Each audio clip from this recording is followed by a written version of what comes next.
Y créanme, no, estaba en la Universidad de Ingeniería hace muchísimos años y estaba pensando en si podía también trabajar en el área de psicología, y también el otro tenía que ver con el área de propaganda. Y es difícil explicar por qué me parecía tan interesante, pero cuando estaba teóricamente estaba estudiando difíciles ecuaciones y la tabla periódica. Y después, en mi último año de la universidad, tomé un curso en persuasión en psicología, y el tema me interesó muchísimo. Antes de terminar la universidad, y me centré especialmente en ingeniería, en gestión de proyectos y productos, y por último tuve un cargo que tenía que ver con la gestión de planificación, y después me convertí en un empresario y en el área de computadoras para los hogares, y empezamos a hacer diferentes pruebas para calcular cuánto vendíamos de cada producto, de todo el catálogo que teníamos. Y entonces empecé a interesarme más en el marketing. Vimos diferentes herramientas una vez que empezó el mundo de Internet, si bien ahora tenemos un montón de información al respecto. Esto comenzó en el 2004, en donde noté la confluencia entre marketing y la neurociencia. Y entonces, ¿qué hice? ¿Qué fue lo primero que hice? Registré un dominio que se llama Neuromarketing. Y entonces después escribí un libro que se llama Brainfluence, e inclusive está ahora en ruso y también en portugués. Y otro segundo libro que se llama Forbes Brainy Marketing. Entonces dejé de lado la ingeniería y empecé a trabajar más en el área de marketing. Pero en todo esto también, ¿cómo era que consideraban la honestidad y la ética? Y el 80% de cómo se consideraban las diferentes profesiones. Y por ejemplo, en el caso de las enfermeras, consideraban un 85% de confianza, los ingenieros 70%, y los profesionales de la propaganda solamente obtuvieron una clasificación del 11% en lo que hace a honestidad o confianza, y las personas que trabajaban en ventas 8%. Entonces, hubo otro estudio que evaluó la confianza que le daban a su propio equipo los gerentes generales, los CEOs. Entonces, la confianza que inspiraban los CFOs de finanzas son 90%. El CEO 90%, y los gerentes de marketing solamente inspiraban un 20% de confianza, y eso fue un horror, y demostrando la poca confianza que se tiene en estos profesionales. ¿Y por qué? Porque hay un gran desperdicio en marketing y propaganda. No tenemos que ver todos estos números en detalles, pero vemos todos los productos que fallaron, todas las mail directo que se hizo sin obtener resultados para nada, también emails para ventas, lo mismo, inclusive la falla en grandes campañas de marketing. Entonces hay mucho que se desperdicia, mucho dinero que termina en la basura. Y entonces también cómo poder captar la atención del consumidor ante tanta oferta de estímulos.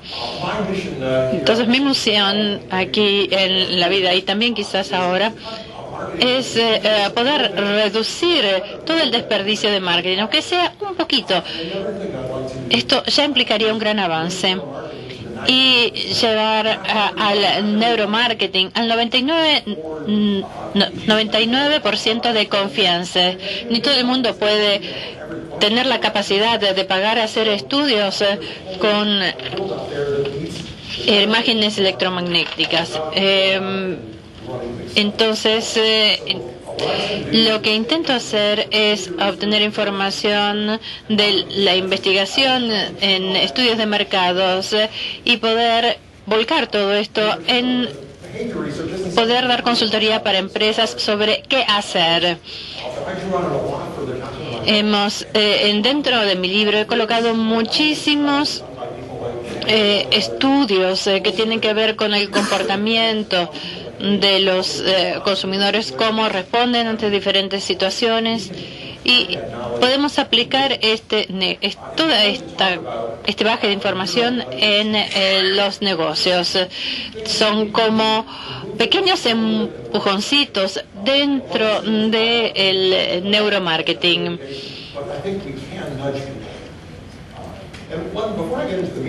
Y antes de llegar a la mitad de la presentación, viendo las tendencias de Google,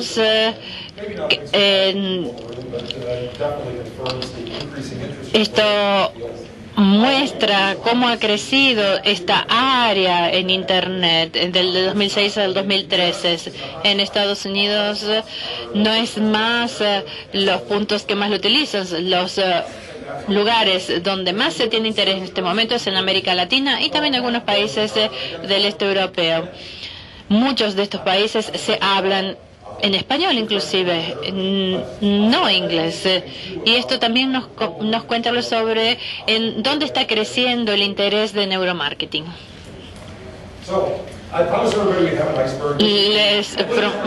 Aquí nuevamente nos encontramos con la foto del iceberg, que ya es una obligación. Y ahora haré referencia a neuromarketing en las páginas web y en la web en general. Se puede utilizar neuromarketing para mejorar las ventas, pero ¿cómo trabaja esto en el área de Internet? Es especialmente interesante. Hay diferentes herramientas para poder mejorar la conversión, para que estas personas que están buscando en Internet se conviertan en compradores, y cómo hacer de que todas estas herramientas, de todos estos elementos sean más eficaces. Uno de los problemas que tenemos en la Internet es que hay cualquier cantidad de contenido, más de 50.000 millones de páginas. Es increíble. Entonces, puede ser material que está excelentemente escrito, pero tenemos que ver cómo podemos hacer un mejor uso de las máquinas de búsqueda, de las redes sociales, pero lo que tenemos que ver es cómo podemos contar con la adhesión y llamar la atención de esas personas que están buscando, y cómo compartir esa información, que ellos comparten esa información con otros amigos, y si realmente ellos pueden adherir y ser fieles a tu página web para que ellos avancen en las acciones que ustedes quieren que ellos hagan. Entonces es importante que ellos no toquen este botón, porque ahí perdió toda la gracia, ahí ya no tiene más vuelta. Entonces voy a hablar en particular sobre la copia, un tipo de copia que llama la atención del cerebro de las personas. Entonces es importante manejarse con metáforas. Entonces fíjense que, por ejemplo, que tenemos por un lado tenemos un cuerpo sin vida, y por otro lado tenemos algo que impulsa, que lo revive. Y esto, si podemos tener herramientas que puedan cambiar el comportamiento de las personas. Por ejemplo, cuando escuchamos que en algunos lugares va creciendo en crímenes, en algunos lugares lo describen como una bestia o como un virus. Vienen con diferentes tipos de soluciones. Algunas personas que lo pueden colocar como bestia, y las personas que lo miran como virus son más sistemáticos en sus relaciones. Entonces queremos usar las metáforas para cambiar las mentes y también el comportamiento. Si queremos que las personas entran en acción inmediata. Necesitamos ver cuáles son las palabras que pueden llevar a estos. Tenemos dos tipos de iceberg. Nuevamente, aquí otra metáfora tiene que ver con ese botón de la compra. Es una metáfora que muchas veces hasta asusta a las personas porque cree que ese botón los va a convertir en zombies. También es importante manejarse con historias. Si están en el área de marketing, sabemos la eficacia de esto. Esta propaganda que vemos aquí estuvo vigente por 30 años. Era una propaganda para vender lecciones de músicas. Entonces cuenta una historia de una persona que no sabía tocar el piano y después de haber tomado estas clases empezó a tocar muy bien y su vida cambió. Nos cuenta una historia y esto llamó la atención de quienes estaban leyendo por años y años. Por otro lado, estamos predispuestos a este formato de historias.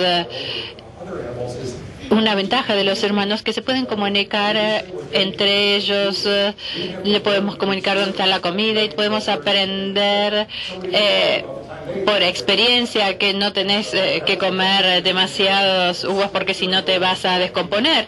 Pero hay personas que directamente no necesitas pasar por la experiencia para saber que eso te va a pasar. También en lo que hace a los IRMF. Entonces, cuando estamos pidiendo a una persona que se imagine en todo eso, diferentes acciones como saltar o hacer diferentes actividades, las diferentes regiones del cerebro se van a activar, si bien ellos están horizontales dentro de una de estas máquinas. Después de algunos segundos, después de dar un estímulo donde esa persona se imagina alguna cosa, después de varios segundos, esas dos mentes se sincronizan en el mismo tipo de imágenes. Entonces es alguna herramienta muy poderosa. Utilizan historias, entonces sabemos que es importante, pero no lo hacemos suficientemente. ¿Cuántos de ustedes usan testimonios en sus páginas web para que, por ejemplo, de un cliente que está satisfecho? Bueno, sí, todos usan los testimonios. Me encanta el producto, me parece bárbaro, pero todos estos testimonios que tienen que ver con historias son más poderosos. Por ejemplo, esta historia de esta mujer que estaba por encima del peso y que tenía problemas de relación y después de que bajó de peso y su vida cambió. También tenemos otra historia en donde una mujer cuenta que ya era gorda cuando era pequeña y cómo su vida cambió en la medida que comenzó a hacer dietas.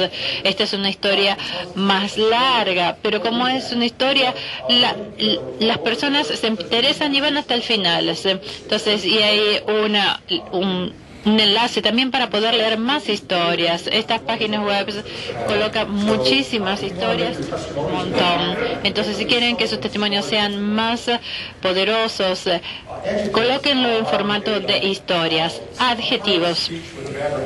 Es una parte del lenguaje no tiene una muy buena reputación porque dicen que enlentece al lector, que es mejor usar palabras de acción o sustantivos, pero sí es un estudio donde se muestra que en las redes sociales, en donde se comparte información, los adjetivos empiezan a ser importantes.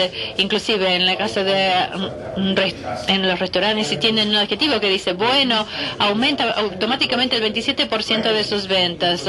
Tenemos aquí, por ejemplo, estos adjetivos te ayudan a crear una imagen al respecto.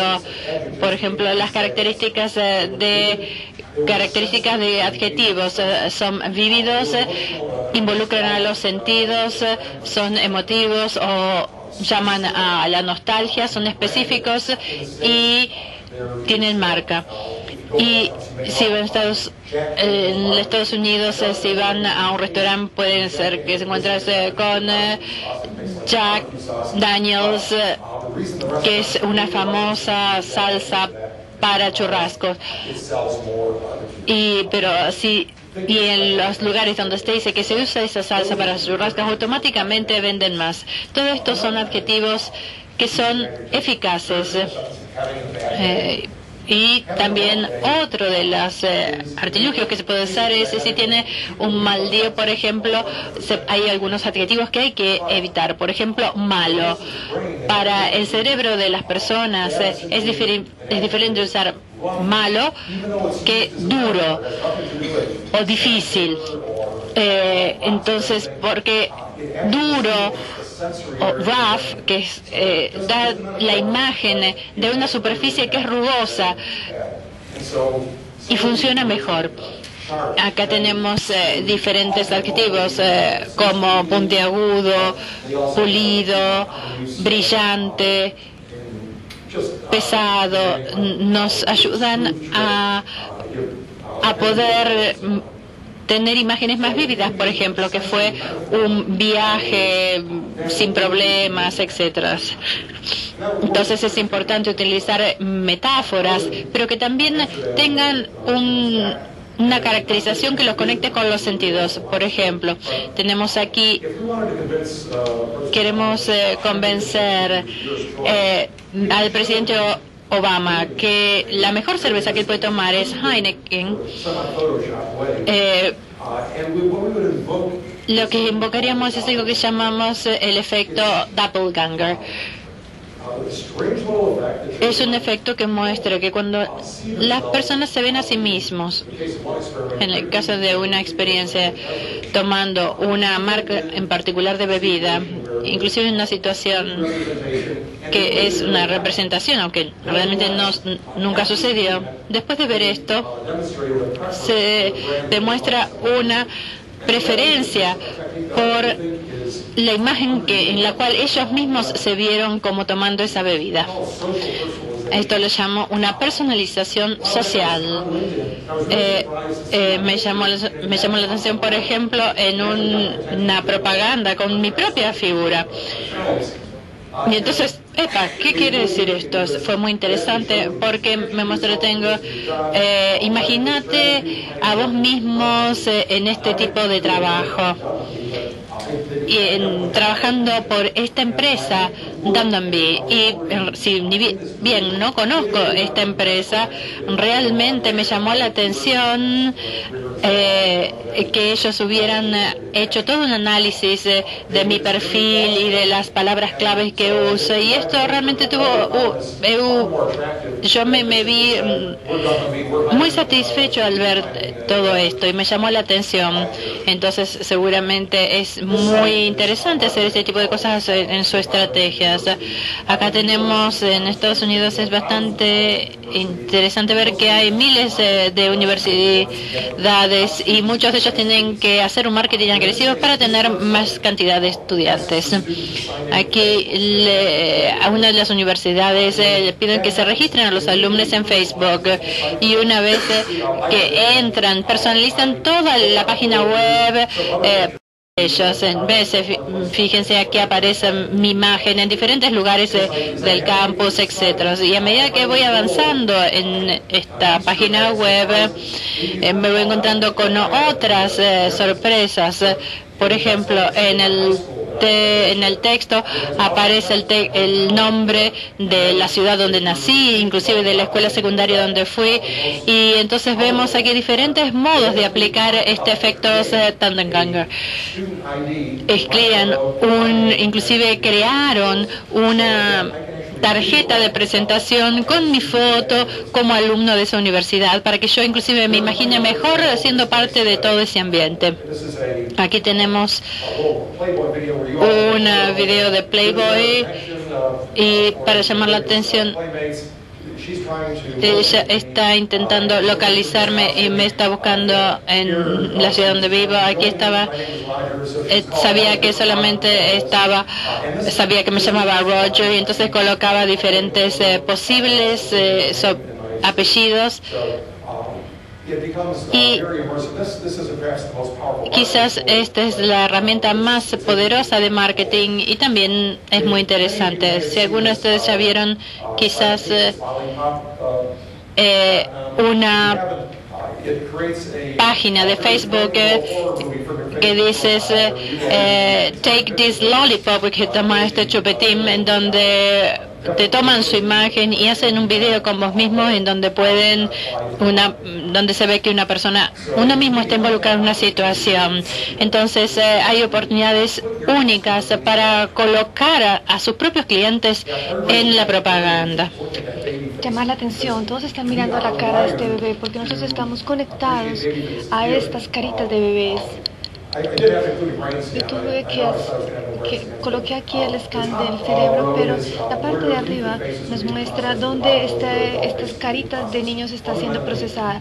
Básicamente vemos que el proceso es diferente arriba y abajo y tenemos una reacción específica. Y por mucho tiempo, desde hace muchos años, antes de existir los IRM, los publicistas sabían y lo que ellos colocaban fueran bebés en sus propagandas, precisamente porque sabían que iban a llamar la atención de las personas. Y aquí podemos ver los lugares donde las personas se concentraban y, como vemos, el mayor de todos es el bebé y no necesariamente en los productos. Pero si ustedes pueden hacer que el bebé esté mirando, por ejemplo, al texto, y lo que hace eso entonces es que el lector también va a hacer lo mismo. No es solo con los bebés, también se puede hacer con... Yo mismo lo hice, y lo hice con un modelo de adultos que estaba, por ejemplo, mirando, por ejemplo, al lector, o que estaba, por ejemplo, mirando a los titulares, y de hecho aumentó el valor de estos hotspots del texto que aparecía. Podemos utilizar entonces imágenes de bebés o de adultos para llamar la atención. La cara de un humano va a llamar la atención y vas a enfocar a dónde quieres que el lector se enfoque.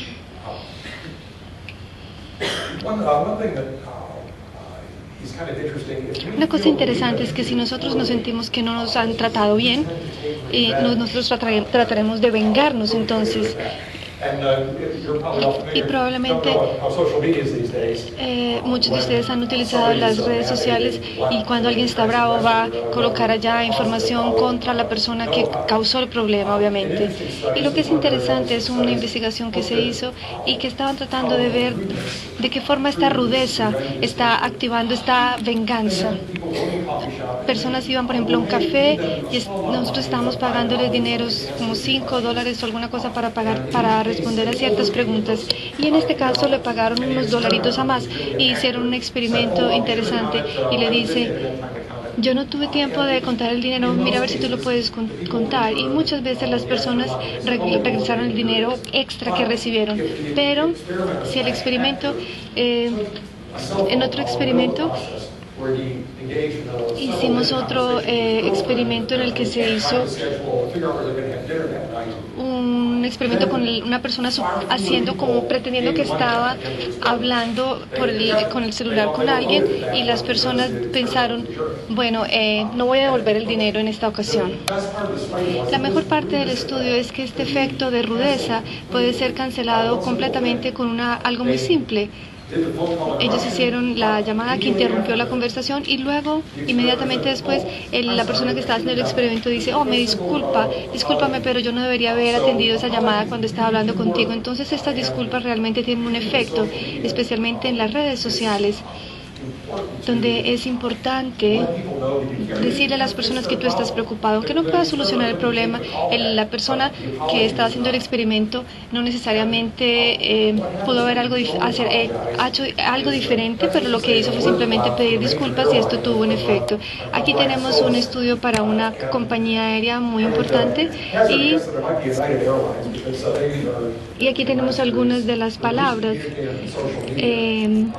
que definen forma el servicio. Si tú haces parte de esta conversación, este sería el tipo de conversación que ustedes verían en una red social. Ustedes no quieren ser, obviamente, una compañía que está siendo descrita con esas palabras.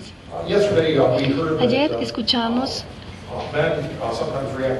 que las personas reaccionan de forma diferente que las mujeres, y esto también puede estar, por ejemplo, en internet. Hay muchos estudios que muestran a hombres que están siendo expuestos, por ejemplo, a la foto de una mujer atractiva, y que entonces se vuelven más impacientes, están pensando en una recompensa de más corto plazo. Entonces ellos prefieren una respuesta rápida que aquella que se puede demorar más, aunque la recompensa pueda ser mayor. Este fue un experimento que se hizo, y que es muy interesante. Es un banco surafricano y hizo un correo con sus consumidores, no sé, como 50.000 personas, y utilizaron diferentes ofertas de crédito. La tasa de interés era diferente, en algunas utilizaban imágenes de hombres, de mujeres, y lo más interesante es que incluso la foto de una mujer atractiva, que podía parecer un representante del banco, ¿no? Todo esto produjo la misma respuesta que una propuesta en la que yo tuviera una tasa de interés de 4% más bajita. Probablemente el banco podría haber pensado, bueno, sería interesante disminuir la tasa de interés, pero independiente de todo esto, esta herramienta es interesante y nos da bastante información. Aquí tenemos otra información, y yo sé que otros ya mostraron esta prueba, y esto busca optimizar la página para un juego en internet en el que actúan ciertos vampiros, y esto controla lo que la empresa estaba haciendo. Y lo que podemos ver aquí es una cantidad de imágenes de vampiros y miedosas en varias páginas de internet, y lo que ellos trataban de hacer era hacer dos cosas, abordajes diferentes. Uno, tratando de tener una imagen en la que teníamos algo sexy y un poco asustador, una mujer vampiro, y luego otra que es un poco más reveladora. Y lo que se dieron cuenta es que en los resultados fueron los siguientes. Uno con la foto sexy fue 35% mejor que la de la izquierda y 95% mejor que la de arriba. Y vemos aquí entonces elementos aquí que ellos mejoraron. Primero, ellos colocaron tenían menos campos que la persona necesitaba que llenar, y creo que eso es algo importante. Si usted no necesita información, ese tipo de información, entonces no la pida. Y lo otro era que tenían una imagen sexy, y también ellos trataron de utilizar aquí y mostrar énfasis en la palabra, por ejemplo, actúa ahora. Esa palabra era poderosa. Lo hicieron, no sé si por coincidencia o no, pero creo que fue una buena combinación y obtuvieron así una respuesta que se duplicó. La escasez. Esta escasez es uno de los principios principales, y un experimento clásico muestra que las personas sienten que una galletica es más atractiva si son solo 2 o si le muestras 10. Son las mismas galletitas las que tenemos aquí, pero la escasez era más deseada y era más sabrosa, digámoslo así. Era el efecto que se recibía. Ahora en internet algunas empresas de turismo son muy buenas. Por ejemplo, si vas en sites como Expedia, te vas a tener frases que son de alguna forma muy llamativas. Amazon también sabe bastante sobre eso y lo utiliza de forma muy correcta. Por ejemplo, hay solo tenemos 4 de estos en nuestro inventario, cosas como esa, y también utilizan palabras como, por ejemplo, le vamos a enviar su producto gratis. Entonces, como podemos ver, utilizan términos o palabras bastante poderosas. Otro site es My Habit. Ellos hacen cosas interesantes. Ellos tienen también frases como, por ejemplo, hay solo uno disponible, reserva entonces rápido. Muchas veces cuando no está disponible, la idea es que entonces no le muestres las cosas si no va a estar disponible para el consumidor, pero probablemente enfatizar el tema de que estos buenos negocios están allí y que por eso era tan bueno que por eso ya no tienen suficientes, puede ser algo interesante también. Otra cosa interesante es decir, mire, este producto ha sido comprado por muchas otras personas, es algo que también va a llamar la atención de su consumidor. Probablemente usted no tiene escasez de productos, probablemente usted puede enviarle al cliente lo que él quiera, pero usted puede crear frases como, por ejemplo, tenemos solo 25 productos disponibles a este precio, o 20 disponibles hoy, así que cómpralo ya. Ese es el tipo de frases que usted podría utilizar con su consumidor. También puede crear una cierta escasez con base en plazos de tiempo, expresiones como, por ejemplo, esta oferta va a estar válida solo hasta las 12 de la noche del día de hoy. Esto es importante y siempre vas a poder encontrar una forma de tratar de evocar esa escasez y de esa forma poder aumentar tu conversión. Ahora, si tú quieres hacer más trabajo en este tema de escasez, aquí hubo otro experimento que se hizo. Aquí hubo otro experimento que se hizo, y lo que se hizo es que se utilizó una herramienta que se llama Google Analytics. Esta herramienta es muy buena. Esta herramienta es muy buena porque Parecido al primero que les mencioné, solo que en este caso, con el grupo de las 10 galletitas, lo que ellos hicieron fue remover para que la persona viera que se estaban retirando esas galletas, y en ese caso las 2 que sobraron de ese grupo de 10 eran aquellas que las personas querían. Entonces, de alguna forma, las personas, esa idea de escasez ahora se había transferido, digámoslo así, a la segunda imagen. Podemos hacer cosas como estas aquí. Por ejemplo, va a expirar en tal fecha, algo parecido a lo que vimos en la otra página de internet. En este caso tenemos un cronómetro que está mostrándole a usted los segundos que usted tiene exactamente para hacer algo. Entonces, de alguna forma, usted ve que el tiempo se está agotando mientras usted está en esta página de internet, y es otra de las herramientas bastante poderosas. Los hoteles como hotels.com o .com también hacen cosas interesantes y colocan cosas aquí que nos permiten saber cuántos cuartos hay disponibles a un precio específico, sino que también cuántas fueron reservadas en la última hora. Entonces, una vez más, estamos utilizando el efecto de escasez y también estamos mostrando plazos. Las personas dicen, ay, ¿cómo así hay personas reservando estas piezas y están desapareciendo? Entonces, tú puedes crear este efecto.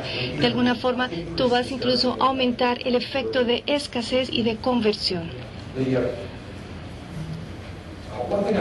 Una cosa en la que yo hago hincapié es que muchas veces tú recibes consejos de las personas que dicen tú deberías hacerlo así, de esta forma, de la otra. David Ogilvy tenía herramientas muy crueles para hacer optimización, y él decía que la palabra más importante en publicidad es probar, y creo que sí, porque algunas páginas, algunos botones de compra en ciertos sites funcionan bien, en otros no tanto. Nosotros tenemos información que vemos en libros, en la literatura, pero cuando hacemos la prueba por internet, esto es bastante efectivo, y hazlo cada vez que puedas.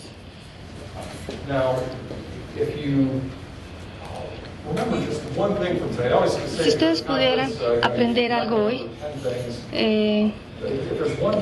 si hay algo que ustedes pudieran recordar de hoy, es que nosotros estamos en una era en la cual el cambio es constante.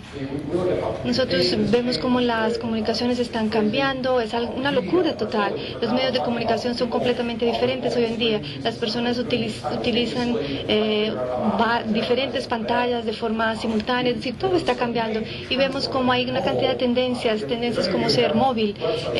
Hay muchas páginas de internet, si ustedes ven, crecimientos de 2 dígitos muchas veces con estas opciones que ellos tienen de ofrecer servicios móviles, y vemos también como vemos una cantidad de comercio electrónico. Las medias sociales también han rediseñado los negocios ya no se hacen de la misma forma, hay un gran cambio, y también los datos también es interesante porque las personas quieren tratar de entender cómo utilizar estos datos, pero de alguna forma esto nos da una idea de cómo el marketing está jugando un papel muy importante para tratar de hacer uso de estos datos. Pero una cosa que no ha cambiado en 50.000 años es el cerebro humano. Esto sí no ha cambiado. Y todavía estamos operando de la misma forma. Esto no ha cambiado, independiente de los avances que hemos tenido en tecnología y en los medios de comunicación.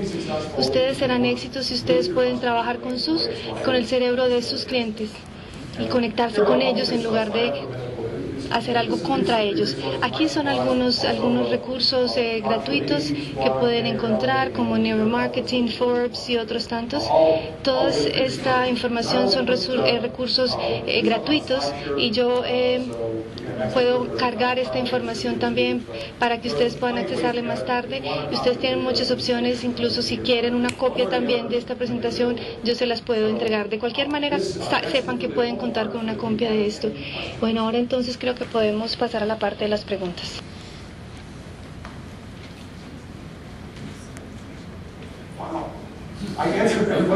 Bueno, creo que entonces fui capaz de responder a todas las dudas que ustedes tenían con mi presentación. Bueno, muchísimas gracias. Pero creo que alguien levantó la manito allí. Qué bueno, porque podríamos tener la oportunidad de responder dos preguntas. Muchísimas gracias por la extraordinaria presentación. Yo trabajo en el área de la salud. Estoy un poco enredada para tratar de entender cómo puedo utilizar los medios, las redes sociales en mi campo. Bueno, en el tema de la salud es un poco más difícil, porque no sé si la ley cambia o no entre un país y otro, pero sé que en Estados Unidos existen varias leyes que están regulando las comunicaciones para que tú sepas qué es lo que puedes decir, lo que no puedes decir. Entonces creo que es un poco difícil. Creo que las redes y salud pueden ser utilizados para simplemente dar un consejo estándar, algo que tú podrías ver incluso en una revista, por ejemplo. Obviamente no haciendo el diagnóstico de un cliente, pero simplemente dando consejos prácticos, y te permite entonces interactuar también con los clientes. Así sea, por ejemplo, cuando alguien dice, este hospital es horrible, yo fui a visitar a un doctor, el doctor no era bueno. De esta forma tú puedes interactuar y decir, yo sé que tuviste una mala experiencia, por favor trata de contactarme, o nosotros vamos a entrar en contacto contigo, o algo de ese estilo. Incluso yo me quejo con bastante frecuencia de la aerolínea United, e incluso hace 2 días mandé un mensajito en Twitter y ellos ya me respondieron, me dicen, lo siento mucho que hayas tenido ese problema, pero bueno, esa es una de las cosas para las que puede ser útil la red social, pero tienes que tener en cuenta siempre cuáles son las restricciones legales o jurídicas que tú puedas tener. Pero creo que lo importante es que seas útil, que estés allí abierto para dar una respuesta, y si alguien tiene una queja, que tú por lo menos puedas darle una disculpa, enviarle una disculpa a ese cliente. Si no le puedes devolver a una persona 3 horas de su tiempo que perdió cuando fue a un mal médico, por lo menos puede recibir una disculpa por parte tuya. Muchísimas gracias por su presentación. Yo me pregunto, ¿cuáles son las tendencias que usted ha visto a nivel mundial, desde el punto de vista de consumidores y también desde el punto de vista del campo y su evolución? Creo que si nosotros pensáramos en Google, hemos visto diferentes tipos de aumento. Ayer incluso estaba hablando con un periodista. ¿Cuál es la cosa más interesante en New Marketing? Pensando si yo le iba a decir el súper extraordinario EEG o otra cosa de ese estilo, pero la respuesta que yo le di es el hecho de que ahora estamos viendo datos. Tuvimos ayer bastantes ponentes que estaban mostrando estudios del mundo real, mostrando cómo el neuromarketing funciona.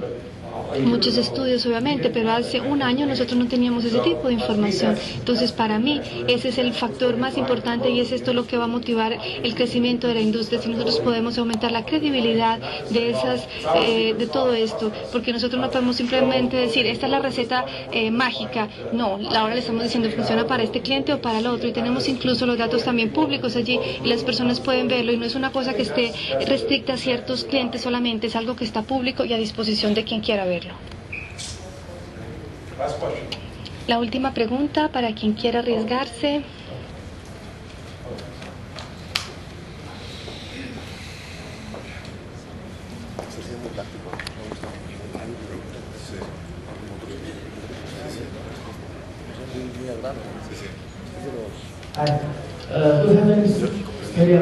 ¿Usted tiene algún estudio para saber cómo las personas consumen las noticias?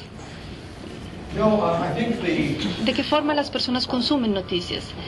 Creo que las personas, obviamente, son personas que les gusta leer cosas, pero una de las cosas más interesantes sobre las páginas de noticias y cómo ellas pueden ser exitosas es que este tipo de página le va a presentar al lector diferentes tipos de contenido. Una página, por ejemplo, como el Washington Post, que no es el que a mí más me gusta, pero cuando yo voy allí a leer un artículo, muchas veces recibo un email que me dice, mira, hay un artículo interesante en Washington Post, míralo. Entonces siempre me llama la atención un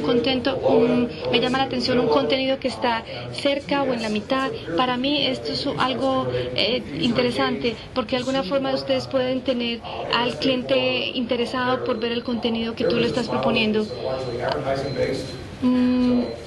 Esa sería una de las cosas. Perdón, pero este es mi relojito aquí.